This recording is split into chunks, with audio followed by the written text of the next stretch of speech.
नमस्कार श्रोताओं, आप सुन रहे हैं सुरता साहित्य की धरोहर। आज हम प्रस्तुत कर रहे हैं एक आध्यात्मिक आलेख, नरक चतुर्दशी दीप श्राद्ध का पर्व। इस आलेख के लेखक हैं पंडित छत्रधर शर्मा। दीपावली केवल रोशनी और उल्लास का पर्व नहीं, बल्कि यह हमारे पूर्वजों के प्रति कृतज्ञता और स्मरण का अवसर भी है। कार्तिक कृष्ण चतुर्दशी, जिसे हम नरक चतुर्दशी, रूप चौदस या दीप श्राद्ध चौदस भी कहते हैं, पितृपूजन, आत्मशुद्धि और प्रकाश के माध्यम से अंधकार पर विजय का प्रतीक का दिन है।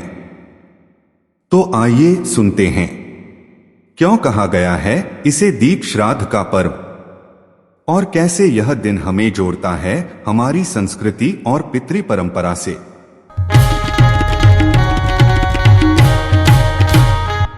पंच दिवसीय दीप पर्व दीपावली के दूसरे दिन को नरक चतुर्दशी, रूप चौदस, काली चौदस और दीपश्राद्ध चौदस के नाम से जाना जाता है। देश के अधिकांश हिस्से में इसे यम चौदस और छोटी दिवाली के नाम से भी जाना जाता है।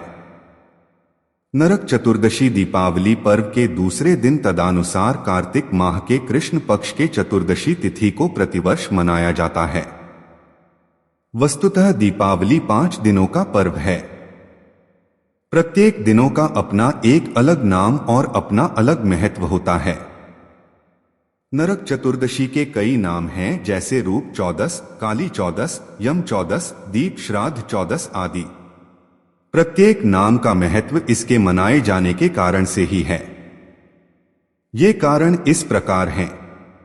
श्रीमद् भागवत कथा के अनुसार भौमासुर नामक दैत्य हुआ करता था। इसी दैत्य को नरकासुर भी कहा जाता था। भौमासुर अनेक राजाओं के राजकन्याओं को बंदीगृह में कैद कर रखा था। एक बार यह दैत्य देवराज इंद्र की माता के बहुमूल्य झुमके को छीनकर ले गया। यह झुमका केवल एक बहुमूल्य गहना न होकर देवताओं के मान सम्मान का प्रतीक था। इस मान मर्दन से आहत देवराज इंद्र ने भगवान कृष्ण से नरकासुर का वध करने का आग्रह किया। इस आग्रह को स्वीकार कर भगवान कृष्ण भौमासुर के राज्य प्रागज्योतिषपुर पर आक्रमण किया। कार्तिक कृष्ण चतुर्दशी के दिन भगवान कृष्ण उस भौमासुर नरकासुर का वध किया। इस आताताई वध के स्मरण में नरक चतुर्दशी मनाए जाने की परंपरा चल पड़ी। जिस समय भौमासुर का वध हुआ उस समय तक वह दैत्य अपने बंदीगृह में निर्दोष 16,000 कन्याओं को कैद कर चुका था। भगवान कृष्ण नरकासुर के वध करने के पश्चात इन निर्दोष कन्याओं को भी मुक्त कराए। ये कन्याएं मुक्त होने के पश्चात भगवान से करुण पुकार करते हुए प्रार्थना की कि हमें कौन स्वीकार करेगा। उनकी दारुण पुकार से द्रवित होकर भगवान कृष्ण उन सभी 16,000 कन्याओं को पत्नी के रूप में स्वीकार किया। तब सभी कन्याएं जो अब बंदीगृह में कैद थी रूप सज्जा के लिए औषधियुक्त जल से स्नान की, जिससे सभी का रूप और यौवन में निखार आ गया। तब से मान्यता है कि इस दिन सूर्योदय के पूर्व औषधियुक्त जल से स्नान करने पर चिरयौना प्राप्त होती है। इसलिए इस दिन को रूप चौदस के रूप में मनाए जाने लगा। पौराणिक कथा के अनुसार रंती देव नामक एक पुण्यात्मा और धर्मात्मा राजा थे। उन्होंने अनजाने में भी कोई पाप नहीं किया था, लेकिन जब मृत्यु का समय आया तो उनके सामने यमदूत आ खड़े हुए। यमदूत को सामने देख राजा अचंभित हुए और बोले, मैंने तो कभी कोई पाप कर्म नहीं किया, फिर आप लोग मुझे लेने क्यों आए हो? क्योंकि आपके यहां आने का मतलब है कि मुझे नरक जाना होगा। आप मुझ पर कृपा करें और बताएं कि मेरे किस अपराध के कारण मुझे नरक जाना पड़ रहा है। पुण्यात्मा राजा की अनुनय भरी वाणी सुनकर यमदूत ने कहा, हे राजन, एक बार आपके द्वार से एक भूखा ब्राह्मण लौट गया, यह उसी पाप कर्म का फल है। दूतों की इस प्रकार कहने पर राजा ने यमदूतों से कहा कि मैं आपसे विनती करता हूं कि मुझे वर्ष का और समय दे दो। यमदूतों ने राजा को 1 वर्ष की मोहलत दे दी। राजा अपनी परेशानी लेकर ऋषियों के पास पहुंचा और उन्हें सब वृतांत कहकर उनसे पूछा कि कृपया इस पाप से मुक्ति का क्या उपाय है। ऋषि बोले, हे राजन, आप कार्तिक मास की कृष्ण पक्ष की चतुर्दशी का व्रत करें और ब्राह्मणों को भोजन करवाकर उनसे अन्न के प्रति हुए अपने अपराधों के लिए क्षमा याचना करें। राजा ने वैसा ही किया जैसा ऋषियों ने उन्हें बताया। इस प्रकार राजा पाप मुक्त हुए और उन्हें विष्णु लोक में स्थान प्राप्त हुआ। उस दिन से पाप और नरक से मुक्ति हेतु भूलोक में कार्तिक चतुर्दशी के दिन यम चौदस के रूप में प्रचलित है। मान्यता है कि इस दिन पूजा करने से मनुष्य नरक में मिलने वाली यातनाओं से बच जाता है। पौराणिक मान्यता के अनुसार जब तीनों लोकों पर अधिकार कर महिषासुर ने त्राही त्राही मचा दिया, तब देवताओं ने अपनी अपनी शक्तियां समन्वित कर दुर्गा देवी को स्वरूप दिया। महिषासुर के अंत के बाद माता ने प्रार्थना करते देवों को वचन दिया कि जब भी तुम मुझे पुकारोगे मैं तुम्हारी मदद के लिए अवश्य आऊंगी, और अंतर्धान हो गई। शुंभनिशुंभ मर्दन के लिए जब देवताओं ने मौ को पुकारा तो वह काली के रूप प्रकट हुई। इस प्रकटोत्सव को कार्तिक कृष्ण चतुर्दशी को मनाया जाता है। यही कारण है कि मौ काली का धाम कलकत्ता बंगाल में नरक चतुर्दशी के दिन मां काली का प्रकटोत्सव धूमधाम से मनाया जाता है।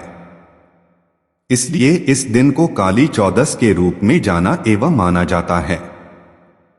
देव पूजन हम प्रतिदिन करते हैं, किंतु पितृ पूजन प्रतिदिन नहीं कर पाते। पितृदेवों की भी हम पर विशेष कृपा है कि वे हमें प्रतिदिन पितृकर्म न कर पाने की स्थिति में अन्य विकल्प हमें दे रखे हैं। यदि प्रतिदिन पितृकर्म न हो तो माह के अमावस्या को पितृकर्म श्राद्ध किया जा सकता है। यदि मासिक श्राद्ध नहीं कर सकते तो आश्विन मास के पितृपक्ष में 15 दिनों का श्राद्ध कर सकते हैं। इतनी सुविधा में भी श्राद्ध नहीं कर पाए तो कार्तिक कृष्ण चतुर्दशी को प्रातः तिलांजलि देकर स्नान करें और सायंकाल संधि बेला में 14 दीपों का दान पूर्वजों को करें। इसे ही दीप श्राद्ध कहा गया है। नरक चतुर्दशी को दीप श्राद्ध मनाए जाने के पक्ष में प्रमाण इस प्रकार हैं। पहला, देश के अधिकांश भाग में नरक चतुर्दशी के दिन लोग घर के मुख्य द्वार पर कच्चे मिट्टी के 14 दिए बनाकर दीपक जलाते हैं। दीप श्राद्ध में ही 14 दीप दान का विधान है। दूसरा, राजस्थान के गुर्जर समाज द्वारा दीपावली के दिन अपने दिवंगत पूर्वजों को श्राद्ध देने की परंपरा आज भी है। इस दिन इस समाज के लोग गांव के नदी या तालाब पर सपरिवार एकत्रित होकर पूर्वजों जलांजलि देकर घर लाए हुए भोजन को भोग के रूप अर्पण करते हैं और स्वयं इसे प्रसाद के रूप में उसी तट पर ग्रहण करते हैं। इस श्राद्ध कर्म के बाद ही ये लोग दीपावली मनाते हैं। नरक चतुर्दशी कैसे मनाएं? विभिन्न नामों से जाने जाने वाला इस पावन पर्व को सभी नामों के कारणों को मिलाजुलाकर मिले जुले परंपरा के रूप में मनाया जाता है। सूर्योदय से पूर्व स्नान। नरक चतुर्दशी के दिन सूर्योदय के पूर्व औषधि युक्त जल यदि हल्दी, चंदन, तुलसी आदि मिश्रित जल से स्नान करने का विधान है, विशेषकर नवयुवतियों के लिए। मान्यता है आज के दिन के इस स्नान चिरयौवना प्राप्त होती है। इस परंपरा के निर्वाह के लिए कुछ प्रातः स्नान करते हैं। श्राद्ध कर्म करने के अधिकारी आज के दिन सूर्योदय से पूर्व उठकर स्नानादि से निपटकर तर्पण कर्म के रूप कम से जलांजलि देते हैं। श्राद्ध कर्म के जानकार इसे अवश्य करते हैं। यम को प्रसन्न करने संध्या बेला में यम पूजन कर उसे दीप दान करने का विधान है। अधिकांश लोग संध्याकाल यमराज को दीपदान अवश्य करते हैं। दीप श्राद्ध के रूप में संध्याकालीन संधि बेला में कच्चे मिट्टी के 14 दीपक बनाकर दीप प्रज्वलित कर उसका विधि विधान से पूजा करते हैं। कम से कम पंचोपचार पूजन किया जाना चाहिए। नरकासुर के वध और भगवान कृष्ण के 16,000 कन्याओं के साथ विवाह होने के स्मरण में दीपमाला किया जाता है। घर के कोने कोने प्रकाशित करने के लिए घर का मुखिया एक दीपक घर में चारों ओर घूमता है। दीपावली पर्व नरक चतुर्दशी मनाए बिना पूर्ण नहीं हो सकता। नरक चतुर्दशी का अपना विशेष महत्व है। जहां यह पर्व नरकासुर अधर्म पर भगवान कृष्ण धर्म के विजय के उल्लास को व्यक्त करता है, वहीं 16,000 कन्याओं का भगवान द्वारा बंदीगृह मुक्त कराना और आश्रय देना लड़कियों के सम्मान की रक्षा करने का संदेश देती है। यम द्वारा दिए जाने वाले नरक की यातना से बचने का यत्न हमें पाप कर्मों से दूर रहने की प्रेरणा देता है। वहीं दीप श्राद्ध पूर्वजों के प्रति कृतज्ञता ज्ञापित करने का प्रेरणा देती है। कुल मिलाकर यह पर्व हमें अपने बुजुर्गों के सम्मान करते हुए सत्कर्म के सुपथ पर चलने के लिए प्रेरित करता है। आप सुन रहे थे नरक चतुर्दशी दीप श्राद्ध का पर्व। लेख पंडित छत्रधर शर्मा। वाचन सुरता साहित्य की धरोहर। नरक चतुर्दशी हमें यह सिखाती है कि पूर्वजों की स्मृति में दीप जलाना केवल परंपरा नहीं, बल्कि उनके आशीर्वाद से अपने जीवन को आलोकित करने का प्रतीक है। इस दीपोत्सव में आपके जीवन में भी उतरे प्रकाश, पवित्रता और पूर्वजों का आशीर्वाद। हमारी यही मंगल कामना है।